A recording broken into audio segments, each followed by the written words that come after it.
Today, Budapest is one of the most beautiful cities in the world. As capital of Hungary, it has a population slightly larger than Auckland's, but a history which stretches back more than a millennium. An extensive World Heritage Site stretches along the banks of the River Danube. The world's largest synagogue is here. But Budapest's history with the Jewish people is checkered. In the first years of the Second World War, Hungary had fought alongside Germany in the invasions of Yugoslavia and the Soviet Union as one of the Axis powers. But concerned that their country was about to become a battleground, Hungary's leaders turned to the UK and the US with secret peace negotiations. Hitler discovered their betrayal, and in March 1944, German forces occupied Hungary. A puppet government was set up, following Berlin's orders to the letter. The persecution of Jews, which began in Germany in the early 1930s, was now brought to bear against the Jewish and Roma people of Hungary. On May 15, 1944, the first cattle trucks started rolling towards the death camp at Auschwitz-Birkenau, with the active cooperation of the Hungarian authorities. The camp's first commandant testified at the Nuremberg war trials that up to 3 million people died there. Most of them had been gassed in the giant death chambers. The rest died from starvation or disease. By the end of June, 440,000 Jews from Hungary's provinces had been exterminated. In the capital of Budapest, the fate of 200,000 Jews hung in the balance. On July 4th, 31-year-old Swedish architect, businessman and diplomat Raoul Wallenberg arrived in Budapest representing his country. And he began to attempt the impossible. In these darkness days, there were also some light, and one of them is Raoul Wallenberg. Raoul Wallenberg, who gave his life to save life, was a remarkable person, and he did it by his own choice. He could live completely different way, but on his choice, he did things that should and will be remembered. Israeli Ambassador Shimi Sur joined civic dignitaries at the Auckland War Memorial Museum for a commemoration of the birth of Raoul Wallenberg a century ago. They were also joined by family members and supporters of people who, were it not for Wallenberg, would not be here today. George Farkas from Sydney is the son of John Farkas, who worked with the Swede. My father was Raoul Wallenberg's right-hand man for the whole 6 months he was in Budapest, so that my father, together with others, went with Wallenberg physically to the train stations, to the cattle cars that were about to take thousands of Jews off to extermination camps, and together with Raoul Wallenberg, my father actually physically hauled people out of the cattle trucks, gave them the Swedish passes, rescued them, and my father described Wallenberg as an incredibly courageous man, very handsome, but very meek, mild and reserved, except for when he confronted the Germans. By the time Hungary was occupied by the Third Reich, news of the concentration camps had begun to filter out to the Allies. The murder mill at Ohrdruf brings out the full horror and bestiality of the Nazi scum. And General Eisenhower, a man hardened by the blood and shock of war, seems appalled at these unbelievable sights. Jews, political prisoners, criminals, homosexuals, gypsies, the mentally ill and others were incarcerated, generally without judicial process. But camps like Auschwitz-Birkenau were in a league of their own.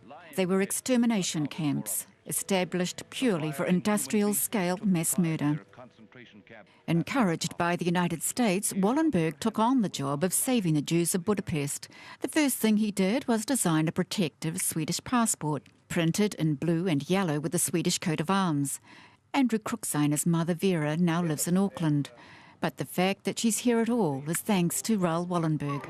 She was quite young when she was put in a Wallenberg safe house, but she remembers many experiences around the war, though she was always rather reluctant to speak of it. But recently, and as a result of this commemoration, she has, had to think more and spoken more about what happened at that time. The reality is that they were on the street having nowhere to go, and through a connection was introduced to Wallenberg, who then gave them the passes and the ability to stay in a Swedish effectively ambassadorial residence that became the safe house that they ended up being saved in. And as it was international property, the Germans were unable to come in and take people from it. And the Germans, murderous as they were, had this bizarre respect for documentation, so that when someone had a Swedish Schutzpass or passport papers, they became a Swedish citizen of a neutral country and they were entitled to live.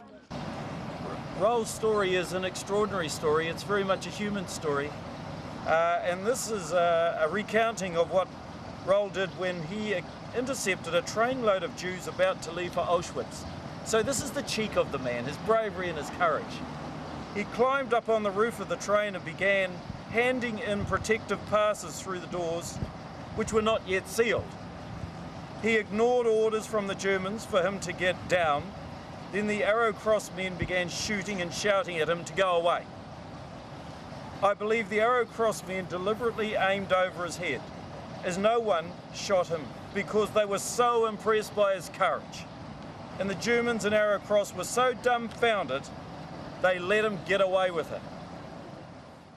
Hundreds of thousands of people around the world owe their existence to Raoul Wallenberg, but his own existence was soon to come under threat. 1944. Raoul Wallenberg continues to save the lives of thousands of Jews by giving them status as citizens of neutral Sweden, often as they are on their way to Auschwitz-Birkenau. He mingles with them at the railway station, and all the while his own life is in danger as well. George Farkas again. I mean, at one stage, there were 30,000 Jewish people in Swedish safe houses in Budapest. At one stage, Adolf Eichmann was sent to Budapest for the final solution. And a personal contest developed between Adolf Eichmann and Wallenberg. And apparently at a very genteel dinner party, Eichmann said to Wallenberg, "You may be a Swedish diplomat of a neutral country, but even diplomats can meet with accidents." And apparently Eichmann privately had said that he wanted Wallenberg killed, and 3 days later a German truck ploughed into Wallenberg's car, totally destroyed it, but Wallenberg was not in the car. But by Christmas of 1944, the Third Reich's power was failing, and Budapest had been surrounded by the Red Army. Until the very end, he was still protecting people from the Nazis. And as the Germans were about to withdraw or get defeated in Budapest, the order came from Berlin to liquidate 70,000 people in the ghetto. And Wallenberg approached the German commandant in charge of Budapest and threatened him and said, "If you carry out that order, I will personally see to it that you are hanged as a war criminal at the end of the war." And the commandant never carried out the order. So that in effect Wallenberg saved 100,000 Jews in Budapest, which when you multiply it is generations. By January, the Germans had fled and the Russians arrived in Budapest. But what happened to Raoul Wallenberg after that has become a mystery. Regrettably, the Soviets took him, and despite the official story that he died of a heart attack in 1947, there were sightings of Wallenberg in Soviet prisons and psychiatric hospitals in the 1950s, the 1960s, the 1970s and the 1980s. So it would appear that Wallenberg remained alive, imprisoned in both psychiatric hospitals, Siberian camps and Russian prisons for at least 40 years, if not longer.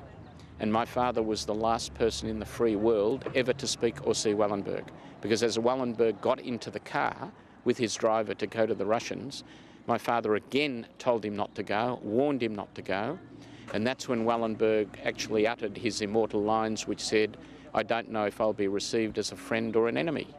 And history proved that he was received as an enemy. And when my father was subsequently interviewed some years ago on the television and the radio, he was asked as to whether he thought Wallenberg had any inkling of what was in store for him when he went to the Soviets, remembering that Wallenberg's attitude, in spite of my father's warnings, was, "I'm a Swedish diplomat, they are the occupying forces, they've summoned me, I have to go."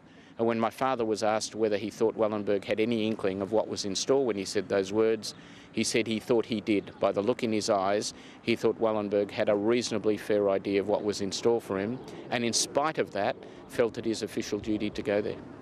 While Russian troops celebrated their capture of the capital of Hungary, The Soviet authorities, in particular Marshal Bulganin, the Deputy Commissar for Defence, ordered that Wallenberg, whom the Russians discovered in eastern Budapest, should be arrested and transported to Moscow.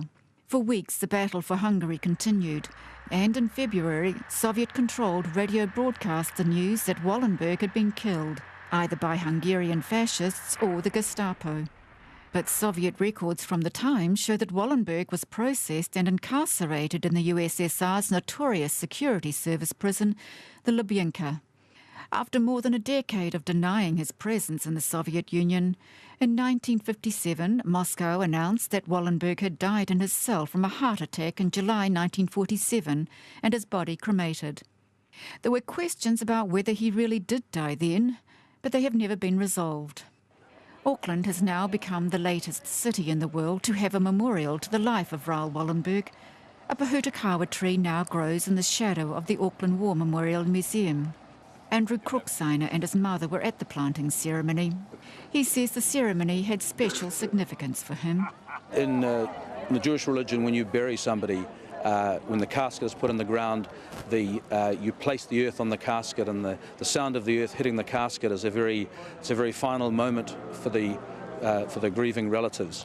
And placing the earth in the tree of Raoul Wallenberg is in some way reminded me of a Jewish funeral. And although obviously this is not his funeral, he never had a funeral, and nobody had the opportunity to bury him in the appropriate way. And I think Raoul Wallenberg, in this year, people are remembering the great things he did. I think he's an inspiration to anybody who reads the story.